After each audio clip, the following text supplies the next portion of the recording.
ठीक है, आप ये सब कुछ ना करें, हम सबको वही सियान वापस जाइए जो एक नरम और एक प्यारा सा सियान था। लेकिन सियान उनसे कहता है कि आप भी उसी की बातों में आ गई हैं, आपको नहीं पता मैं ये सब कुछ क्यों कर रहा हूँ। अगर मैं नहीं करूँगा तो कल वो लोग मुझे मार डालेंगे, और मैं जो भी कर रहा हूँ मैं गलत नहीं कर रहा हूँ, मैं एक गलती को इस दुनिया से मिटाने की कोशिश कर रहा हूँ। ये लोग अगर इसी तरीके से रहे तो मुझ जैसे इंसान मारे जाएंगे, मुझ जैसा कोई सियान नरम दिल नहीं रहेगा, ये सबको मार डालेंगे और सिर्फ जुल्म ही जुल्म करेंगे। ये लोग जो एक दूसरे के सगे नहीं है वो मेरे या आपके कैसे सगे हो सकते हैं। मैं बस यही चाहता हूँ कि इन लोगों का गैंग और इन लोगों की सारी बातें यहीं पर खत्म हो जाए, ताकि इस शहर में अमन अमान कायम रहे। और मैं ये सब कुछ अपनी खुशी के लिए नहीं कर रहा हूँ, मैं उन मासूम लोगों के लिए कर रहा हूँ जो कि इनकी चक्की तले पिसते चले जा रहे हैं और कोई भी इनके खिलाफ आवाज नहीं उठा रहा। इसके बाद रही बात पुलिस ऑफिसर की, तो वो सियान के पास आते हैं और वो कहते हैं कि अगर आप मेरा साथ नहीं देंगे तो हम कभी भी कामयाब नहीं हो पाएंगे। सियान उससे कहता है कि आप फिक्र ना करें, मैं आपका साथ दूंगा, हम इस बुराई को जरूर जड़ से खत्म करेंगे। इसके बाद उसे ख्याल आता है कि वो किस तरीके से लाला से मिला था, जबकि वो लाला से मिला था और लाला ने कहा था कि आखिर तुम कैसे हो सकते हो, क्योंकि लाला को जब मालूम हुआ था कि सियान बच गई और जकरिया को मार दिया गया तो लाला बहुत ही ज्यादा परेशान हो जाता है और वो कहता है कि मैं एक और लड़ाई हारने जा रहा हूँ, लेकिन मैं हारूंगा नहीं, मुझे कोई ना कोई ऐसा शख्स चाहिए जो मेरी बात माने और सियान को मारने में मेरी मदद करे। वो जैसे अपनी बीवी को बताते तो उसकी बीवी बहुत ही ज्यादा गुस्सा करती है और वो रानिया के पास चली जाती है। रानिया से जाके कहती है कि सियान इस दफा तो बच गया लेकिन कभी भी आगे नहीं बच पाएगा। रानिया उससे कहती है कि आप कुछ भी कर ले, होगा वही जो मेरा अल्लाह चाहेगा। इसके बाद तो वो रानिया के बाल खींचती है और उसे जोर जबरदस्ती करने लगती है, उसे मारने पीटने लगती है। इसके बाद वो रानिया को वहीं उसके भाई के पास फेंक कर चली जाती है। रही बात पुलिस ऑफिसर की, तो उसे याद आता है कि किस तरीके से उसने लाला से मिलकर हाथ तो मिला लिया था, लेकिन उसके दिल में अभी भी लाला के लिए वही नफरत बाकी है। वो कहता है कि लाला मैं क्या करता, सियान को पता नहीं कैसे मालूम हो गया और वो बच गया। तो लाला उस पर बहुत चीखता चिल्लाता है और कहता है कि इस दफा गलती होगी, आइंदा ना हो वरना मैं तुम्हें मार डालूंगा। तो वो कहता है कि आप बिल्कुल भी फिक्र ना करें, सिर्फ एक मौका मुझे और दे, मैं आपके साथ मिलकर सियान को मार डालूंगा। इसके बाद लाला उसे पैसे देते, वो पैसे तो ले लेता है और लाला चला जाता है, लेकिन जो बात उसके दिल में होती है वो कभी भी नहीं बोल पाता। वो कहता है कि मैं आप जैसे जालिमों को कभी जिंदा नहीं छोड़ूंगा। ये सारी हकीकत वो सियान को बताते तो सियान कहता है कि आपका बहुत शुक्रिया, अगर आप जैसे पुलिस ऑफिसर इस दुनिया में रहे तो इंशाल्लाह एक दिन जुल्म जरूर खत्म हो जाएगा। तो वो कहता है कि अगर आप जैसे भी सियान जैसे नरम दिल और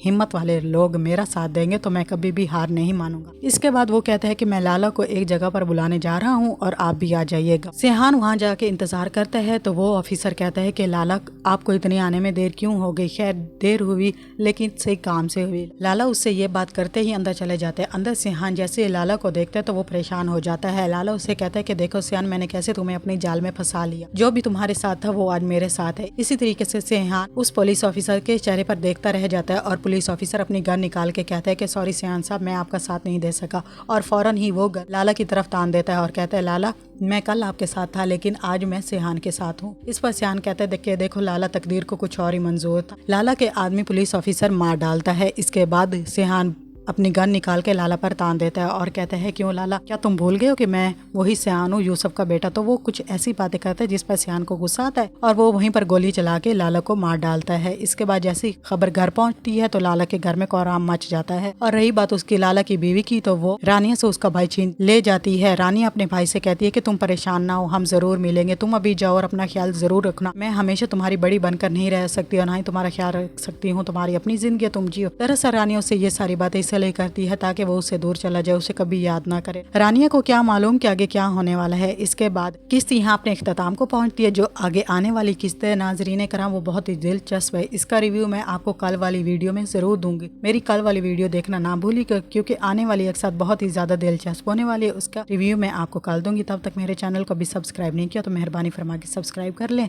ताकि आपको आने वाली बेहतरीन रिव्यूज वाली वीडियो मिलती रहे। अभी मुझे दीजिए इजाजत, मिलते हैं इंशाल्लाह अपनी नेक्स्ट वीडियो में।